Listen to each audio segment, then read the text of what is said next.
Dari modul 1.1 yang sudah saya baca, pengajaran dan pendidikan tidaklah sama. Pengajaran adalah bagian dari pendidikan.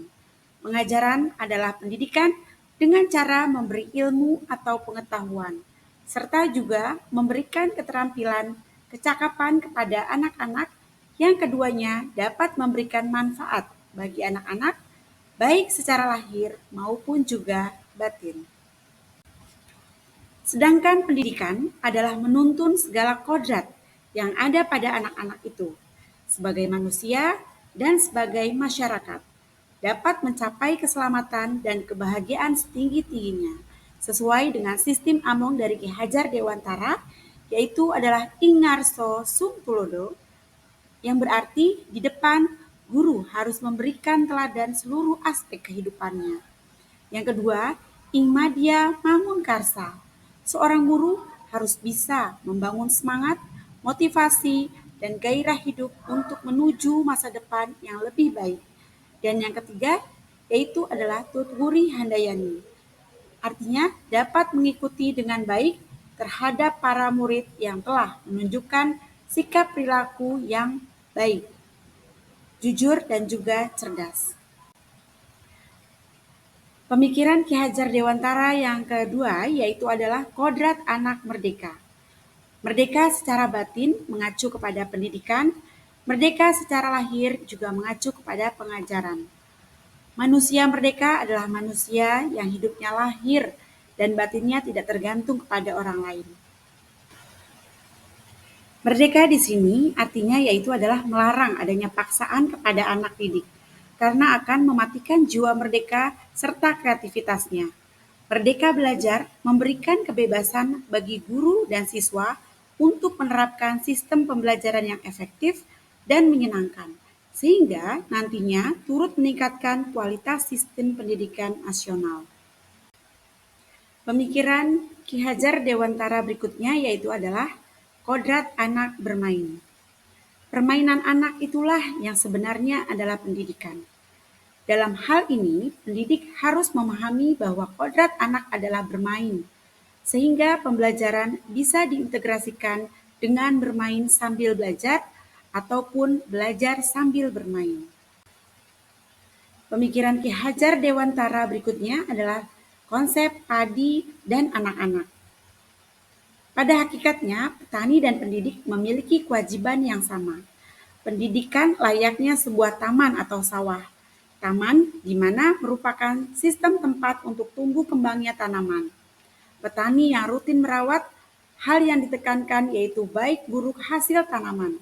Tugas dari petani hanya bisa memperbaiki atau memperindah.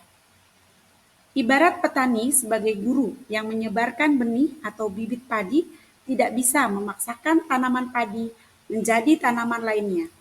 Maksud dari hal ini yaitu anak-anak yang sudah memiliki bakat dan minatnya masing-masing tidak bisa dipaksakan untuk menjadi yang diinginkan guru ataupun orang tua. Apa yang Anda percaya tentang murid dan pembelajaran di kelas sebelum Anda mempelajari modul 1.1? Sebelum mempelajari modul 1.1, pembelajaran yang saya lakukan di kelas yaitu yang pertama adalah ketuntasan dalam penyampaian materi saya anggap lebih penting daripada saya harus memahami karakteristik anak-anak siswa saya. Saya hanya mentransfer materi, hanya melihat nilai dari aspek kognitif saja. Jika nilai pembelajaran siswa sudah mencapai KKM, maka saya sudah menganggap tuntas. Terkadang, saya hanya meminta siswa banyak menghafal. Saya tidak mempedulikan siswa, apakah siswa sudah paham atau belum. Dan pembelajaran yang saya lakukan masih teacher center. Bagi saya, murid hanya sebagai objek pembelajaran. Saya sering merasa gagal jika banyak siswa remedial ketika saya melakukan ulangan harian.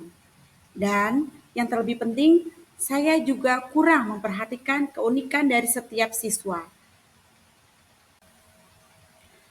Apa yang berubah dari pemikiran atau perilaku Anda setelah mempelajari modul ini? Setelah saya mempelajari modul 1.1 ini tentang pemikiran Ki Hajar Dewantara, saya sangat menyadari apa yang saya pikirkan selama ini sangatlah tidak tepat. Yang berubah dari pemikiran atau perilaku saya setelah saya membaca modul 1.1 ini, yaitu adalah pembelajaran yang saya lakukan sudah mulai berpusat pada murid atau student center. Yang kedua, pembelajaran harus sesuai dengan kemampuan, minat, bakat, dan juga kebutuhan belajar para siswa. Yang ketiga, saya juga mulai menuntun murid dalam mengembangkan potensi bakat yang dimiliki siswa sesuai dengan kodrat alam dan kodrat zamannya. Yang keempat, saya menciptakan pembelajaran yang menarik dan juga menyenangkan sehingga lebih bermakna pada siswa-siswa saya. Apa yang segera dapat saya terapkan lebih baik agar kelas saya mencerminkan pemikiran Ki Hajar Dewantara? Hal yang pertama yang saya lakukan yaitu adalah merancang dan melaksanakan pembelajaran yang lebih interaktif dan juga lebih banyak melibatkan siswa, agar kegiatan belajar mengajar menjadi lebih menyenangkan dan tidak membosankan. Lalu yang kedua, saya juga akan menerapkan konsep merdeka belajar di mana bahwa murid bebas cara belajarnya sendiri dengan tetap mengacu kepada kurikulum. Yang ketiga, saya juga akan menerapkan sistem AMONG, pendidikan yaitu yang menuntun dan bukan menuntut. Yang keempat, pembelajaran yang saya lakukan harus lebih memperhatikan tentang kodrat alam dan juga kodrat zamannya siswa. Dari hal ini saya mendapatkan kesimpulan, yaitu pendidikan adalah menuntun sesuai dengan bakat dan minat anak. Pendidikan yang humanis sesuai dengan konsep AMONG, yaitu memberikan teladan, membangun, memotivasi, dan memberikan dorongan kepada siswa.